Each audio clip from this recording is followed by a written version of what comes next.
નમસ્કાર, શો ટાઈમમાં આપનું સ્વાગત છે। ભાવનગર ખાતે સુન્ની સોરઠિયા મુસ્લિમ ગાંચી ડેરૈયા પરિવારનું સંમેલન યોજાયું હતું। રાત તમારી માટે એને પોતાને કોઈ સ્વાર્થ નથી, જો સાંભળો।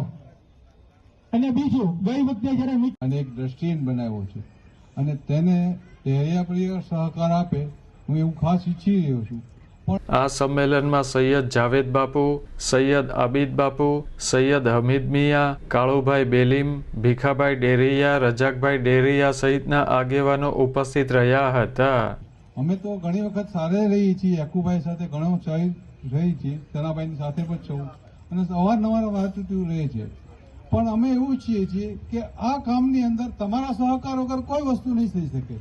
જો આજે આપણા સમાજને આગળ લાવવો પડશે એજ્યુકેશન માટે, એના માટે તો તમારો સહકાર ખાસ જોશે અને અમે એવી આશા રાખીએ છીએ સહકાર આપે એવી।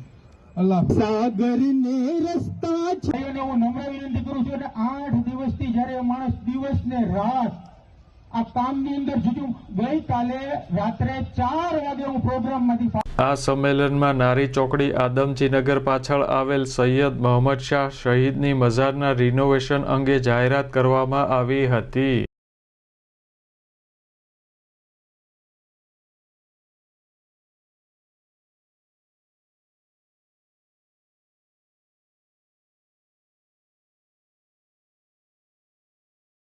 આ સંમેલનમાં ડેરૈયા પરિવારના લોકો મોટી સંખ્યામાં હાજર રહ્યા હતા।